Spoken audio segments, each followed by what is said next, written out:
ஓம் சாந்தி 20/5/20 சாக்கார முரளி.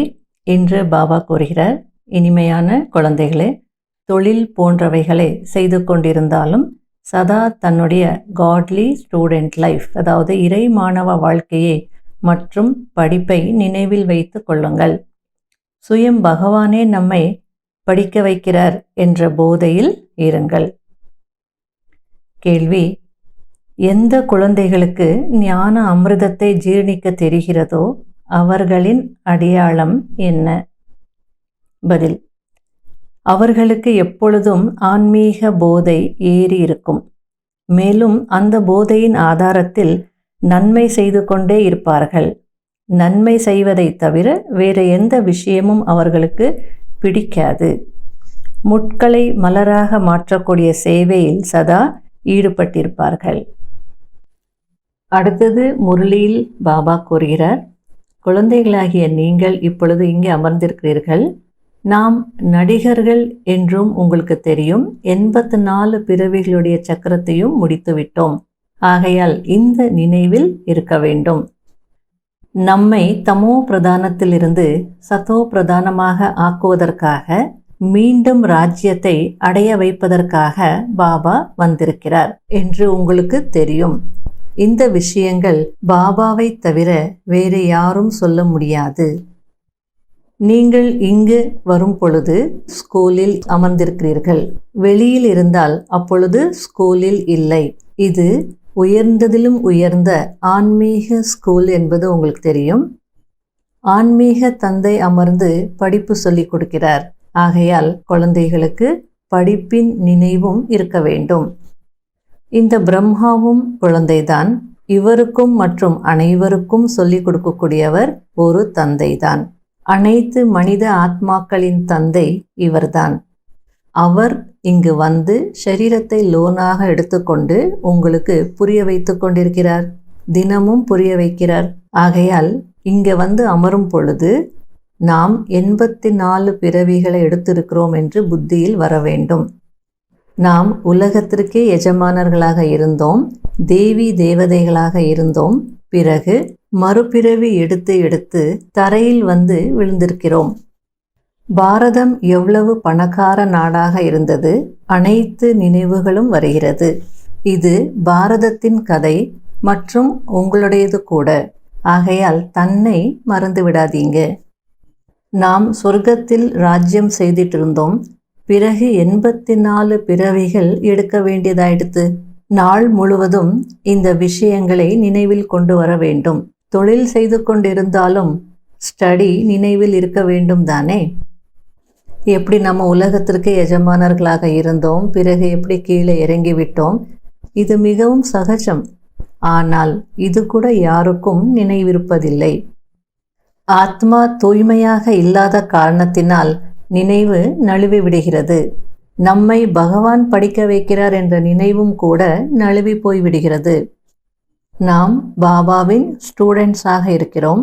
நினைவு யாத்திரையில் இருங்கள் என்று பாபா கூறிக்கொண்டே இருக்கிறார். பாபா நம்மை படிக்க வைத்து இப்படி மாற்றிக்கொண்டிருக்கிறார் என்ற நினைவு நாள் முழுவதும் வந்து கொண்டே இருக்கணும்.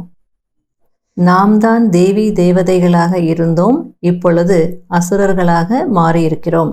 இதற்கு முன்பு உங்களுடைய புத்தி அசுர புத்தியாக இருந்தது. இப்பொழுது பாபா ஈஸ்வரிய புத்தியாக மாற்றியிருக்கிறார்.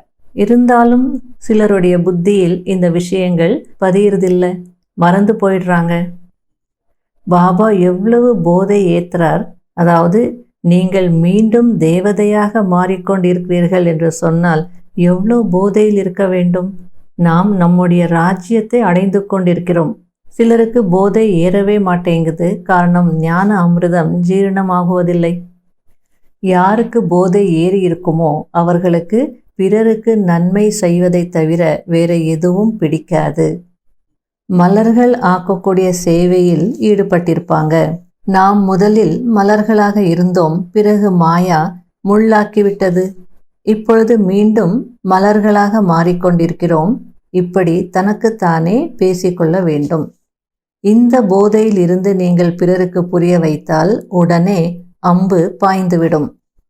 நாம் தான் முழு உலகத்திற்கு எஜமானர்களாக இருந்தோம். இது எவ்வளோ பெரிய விஷயம். ஆனால் இப்பொழுது என்ன ஆகிவிட்டோம்? எவ்வளவு இறங்கிவிட்டோம். இது நம்முடைய விழுவது எழுவதின் நாடகம். இந்த கதையை பாபா அமர்ந்து புரிய வைக்கிறார். இது ஒன்றுதான் உண்மையான கதை, மற்றதெல்லாம் பொய்யான கதைகள். பாபா உண்மையான சத்திய நாராயண கதையை சொல்கிறார். எப்படி ராஜ்யத்தை இழந்தோம், இந்த முழு கதையும் உங்களை வைத்துதான் இருக்கிறது. இப்பொழுது நாம் ராஜ்யத்தை எப்படி அடைந்து கொண்டிருக்கிறோம் என்று உங்களுக்கு தெரிய வந்திருக்கிறது. இந்த போதை இருக்கிறதா என்று பாபா இங்கு கேட்கும் பொழுது, இருக்கிறது பாபா என்று சொல்கிறார்கள். வெளியில் சென்ற உடனே எந்த போதையும் இருப்பதில்லை. கையை உயர்த்திடுறோம், ஆனால் நடத்தை இப்படி இருக்கிறதே, போதையில் இருக்க முடியலையே என்று குழந்தைகளை புரிஞ்சுக்க முடியும். அந்த ஃபீலிங் வருது தானே. நீங்கள் கீழே இறங்கிக் கொண்டே வந்தீங்க. ஏனென்றால் இது ஏறக்கூடிய மற்றும் இறங்கக்கூடிய நாடகமாகும். இது நாடகம் என்ற நினைவு இருந்தால் எப்பொழுதும் குஷி இருக்கும். இப்பொழுது அனைத்து சரியான விஷயங்களை பாபா உங்களுக்கு சொல்கிறார். இது புருஷோத்தம யுகம். கலியுகத்திற்கு பிறகுதான் இந்த புருஷோத்தம யுகம் வருகிறது. கலியுகத்தை புருஷோத்தம யுகம் என்று சொல்வதில்லை, சத்தியுகத்திற்கும் சொல்வதில்லை. அசுர சம்பிரதாயம் மற்றும் தெய்வீக சம்பிரதாயம் என்று சொல்வார்கள் தானே. இதற்கிடையில் சங்கம யுகம் இருக்கிறது. இந்த சங்கம யுகத்தில்தான் பழையதிலிருந்து உலகம் புதியதாகிறது. புதியதிலிருந்து பழையதாகுவதற்கு முழு சக்கரம் எடுத்துக்கொள்கிறது. அடுத்தது பாபா கூறுகிறார், நிறைய பேர் 6 மாதம் 8 மாதம் அல்லது 1 வருஷம் படிச்சுட்டு பிறகு விழுந்துடுறாங்க, ஃபெயில் ஆயிடுறாங்க. தூய்மையாக இருந்தும் படிக்கவில்லை என்றால் மாட்டிப்பாங்க. வெறும் தூய்மை மட்டும் வேலைக்கு உதவாது. தூய்மையாகவும் இருக்கணும், அதே நேரத்தில் இந்த படிப்பையும் படித்து தாரணை செய்யணும். நிறைய சன்னியாசிகள் கூட சன்னியாச தர்மத்தை விட்டுட்டு குடும்பஸ்தர்கள் ஆயிடுறாங்க, திருமணம் செய்துக்கிறாங்க. இப்பொழுது நீங்கள் ஸ்கூலில் அமர்ந்திருக்கிறீர்கள் என்று பாபா புரிய வைக்கிறார். நாம் நம்முடைய ராஜ்யத்தை எப்படி இழந்தோம் என்பது நினைவில் இருக்கிறது. நாம் எத்தனை ஜென்மங்கள் எடுத்தோம், நம்முடைய ராஜ்யத்தை எப்படி இழந்தோம் என்பதெல்லாம் உங்களுடைய நினைவில் இருக்கிறது. இப்பொழுது மீண்டும் பாபா கூறுகிறார், உலகத்திற்கு எஜமானர்கள் ஆகுங்கள் என்று. அவசியம் தூய்மையாக வேண்டும். எவ்வளவு அதிகமாக நினைக்கிறீர்களோ அவ்வளவு தூய்மையாகிக் கொண்டே போவீர்கள். ஏனென்றால் தங்கத்தில் அழுக்கு படிந்திருக்கிறது. அது எப்படி போகும்? ஆத்மாவாகிய நாம் சத்தோ பிரதானமாக இருந்தோம், 24 கேரட்டாக இருந்தோம். பிறகு கீழே இறங்கி இறங்கி இப்படிப்பட்ட நிலையை அடைந்து விட்டோம் என குழந்தைகளாகிய உங்களுடைய புத்தியில் இருக்கிறது. பாரதத்திற்கு எவ்வளவு மகிமை இருக்கிறது. அதற்கு காரணம், பாரதத்தில் யார் வருகிறார், என்ன ஞானம் கொடுக்கிறார் என்று யாருக்கும் தெரியாது. விடுவிக்கக்கூடியவர் எப்பொழுது வருகிறார் என்று தெரிந்திருக்கணும் தானே. அவசியம் தந்தை இங்கேதான் வருகிறார். பாகீரதன், பாக்யசாலி ரதம் என்று சொல்வார்கள் தானே. அப்போ மனித சரீரத்தில் வந்திருக்கணும். பிறகு குதிரை வண்டியும் காட்டியிருக்காங்க, கிருஷ்ணரையும் ரதத்தையும் காட்டியிருக்காங்க. அப்போ எவ்வளோ வித்தியாசம் இருக்கிறது. என்னை பற்றி யாருக்கும் தெரியாது. பாபா இந்த ரதத்தில் இருக்கிறார் என்று நீங்கள் இப்பொழுது புரிந்திருக்கிறீர்கள். இவரை தான் பாக்யசாலி ரதம் என்று சொல்லப்படுகிறது. முதலில் யார் வந்தாலும் தந்தையின் அறிமுகத்தை புரிய வைக்க வேண்டும். பிறகு பாரதம் சொர்க்கமாக இருந்தது, ஹெவன்லி காட் ஃபாதர் தான் சொர்க்கத்தை உருவாக்கி இருக்கணும் என்பதெல்லாம் புரிய வைக்கணும். இந்த சொர்க்கத்தினுடைய படம் மிகவும் ஃபர்ஸ்ட் கிளாஸாக இருக்கிறது. ஆகையால் புரிய வைக்கிறதுக்கு கூட ஆர்வம் வரும். இங்கே நேரடியாக பாபா ஆத்மாக்களுக்கு புரிய வைக்கிறார். அதாவது மதுபனில் அடிக்கடி குழந்தைகளே என்று புரிய வைக்கிறார். சென்டர்ஸில் இந்த அளவிற்கு எஃபெக்ட் இருக்காது. இங்கு பாபாவின் முன்பு அமர்ந்திருக்கிறீர்கள், அங்கு சகோதரர்கள் புரிய வைப்பாங்க. ஆகையால் பாபா புரிய வைக்கும் பொழுது இருக்கிற அந்த அனுபவம் இருக்காது. பாபா சொல்கிறார், நான் உங்களை ஸ்வர்க்கத்துக்கு அனுப்பியிருந்தேன். பிறகு நீங்கள் 84 பிறவிகள் எடுத்து தூய்மையற்றவர்களாக மாறியிருக்கீங்க. இப்பொழுது மீண்டும் தூய்மையாக மாற மாட்டீங்களா என்று ஆத்மாக்களை கேட்கிறார் பாபா. சிலர் பாபா சொல்வது சரிதான் என்று உணர்ந்து உடனே ஏன் தூய்மையாக மாட்டோம், அவசியம் தூய்மையாக மாறுகிறோம் என்று சொல்லுவாங்க. பாபா சொல்கிறார், என்னை நினைவு செய்யுங்கள், அப்பொழுது உங்களுடைய பாவங்கள் அழிந்து போகும், நீங்கள் உண்மையான தங்கமாக மாறிடுவீங்க. புதுசாக யாராவது இங்கே வந்தாலும் இங்கித்தைய மலராக இருந்தால் உடனே டச் ஆகும். இவங்க சொல்றதெல்லாம் சரியாக தான் இருக்கிறது என்று உணர்வாங்க. இங்கத்திய ஆத்மாக்கள் இல்லை என்றால் புரிந்து கொள்ள மாட்டாங்க. மனிதர்கள் தூய்மையாகுவதற்கு கங்கா ஸ்நானம் செய்ய போகிறாங்க, குருமார்களிடம் போவாங்க. ஆனால் தூய்மையற்றவர்களை தூய்மையாக்கக்கூடியவர் ஒரு தந்தை தான். பாபா சொல்கிறார், நான் ஒவ்வொரு கல்பமும் வருகிறேன், வந்து இந்த கடைசி பிறவியில் தூய்மை ஆகுங்கள் என்று குழந்தைகளுக்கு சொல்கிறேன். இந்த ராவண ராஜ்யம் முடிய போகிறது. முக்கியமான விஷயம் தூய்மை ஆகுவதுதான். சொர்க்கத்தில் விஷம் இருக்காது. ஆகையால் யார் வந்தாலும் அவர்களுக்கு இந்த விஷயத்தை புரிய வையுங்கள். தன்னை ஆத்மா என்று உணர்ந்து தந்தையாகிய என்னை நினைவு செய்யுங்கள், அப்பொழுது தூய்மையாகி விடுவீர்கள், அழுக்கு நீங்கிவிடும் என்று. மன்மனாபவ என்ற வார்த்தை நினைவிருக்கிறது தானே?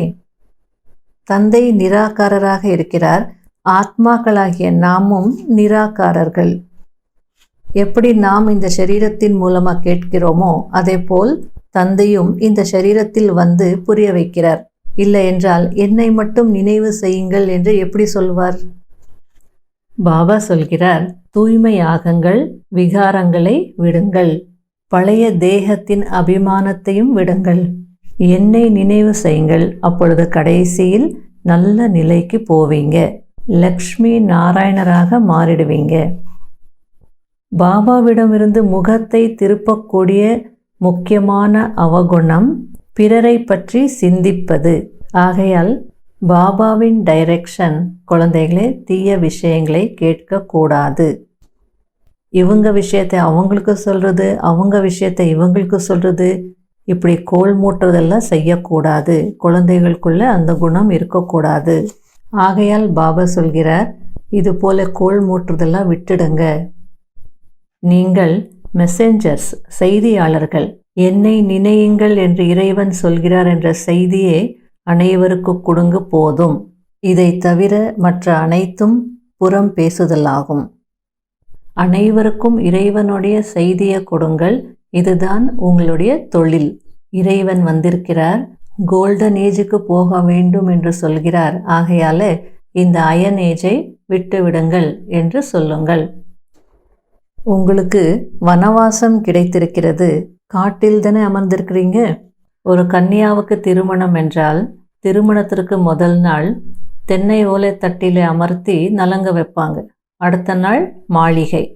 அதுபோல் பாபா சொல்கிறார், இப்போ நீங்கள் காட்டில் இருக்கீங்க, கலியுக காட்டில்.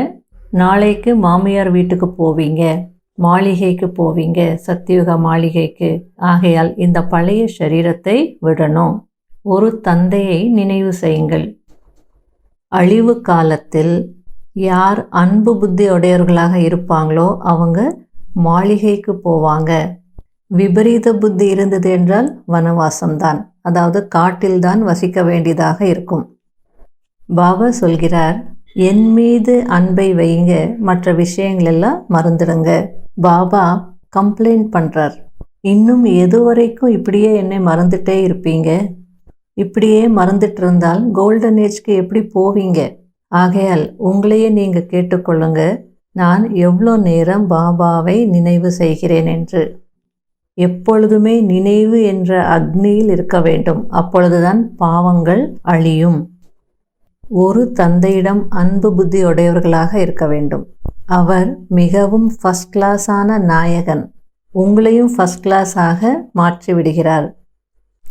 கடைபிடிக்க வேண்டிய முக்கியமான சாராம்சம். முதல் பாயிண்ட், யாருக்கும் ஒரு ராமரின், அதாவது தந்தையின் விஷயங்களை தவிர வேற எந்த விஷயத்தையும் சொல்ல வேண்டாம். ஒருவருடைய விஷயத்தை இன்னொருவரிடம் சொல்வது, பிறர் பற்றி சிந்திப்பது, இது கோல் மூட்டுவதாகும். இதை விட்டுவிட வேண்டும். 2வது பாயிண்ட், ஒரு பாபாவிடம் அன்பு வைக்க வேண்டும். பழைய தேக உணர்வை விட்டுவிட்டு ஒரு தந்தையின் நினைவில் இருந்து தன்னை தூய்மையாக மாற்றிக்கொள்ள வேண்டும். வரதானம், அலௌகீக போதையின் அனுபவத்தின் மூலம் நிச்சயத்தின் நிரூபணத்தை கொடுக்கக்கூடிய சதா வெற்றியாளர் ஆகுங்கள். அலௌகீக ஆன்மீக போதை நிச்சயத்தின் கண்ணாடி. நிச்சயத்தின் நிரூபணம் போதை, போதையின் நிரூபணம் குஷி.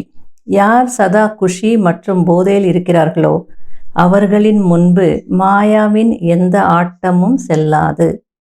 கவலையற்ற சக்கரவர்த்தியின் ராஜ்யத்திற்குள் மாயா வர முடியாது.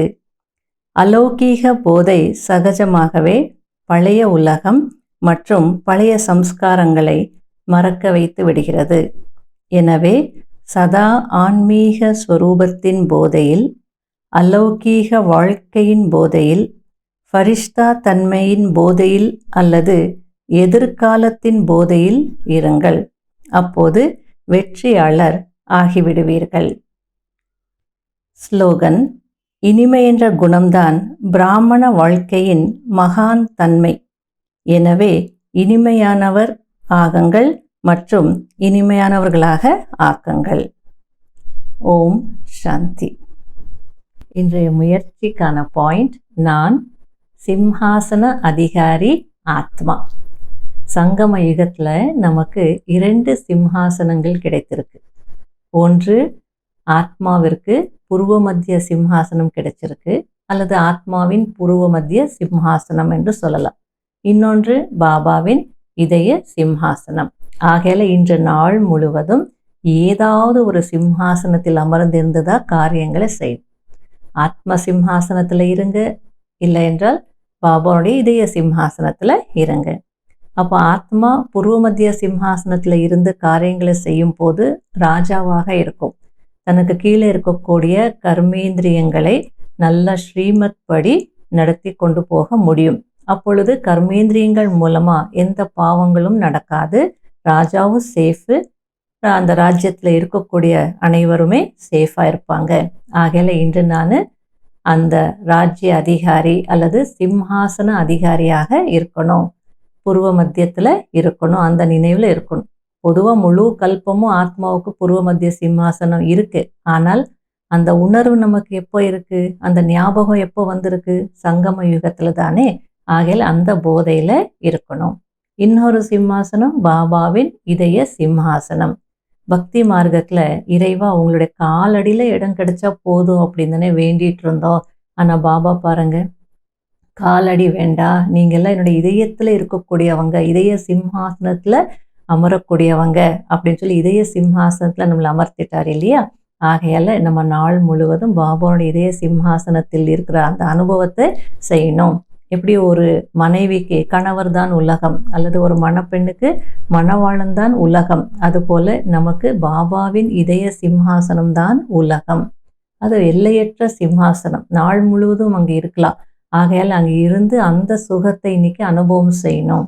அப்போ யார் அதை செய்ய முடியும்?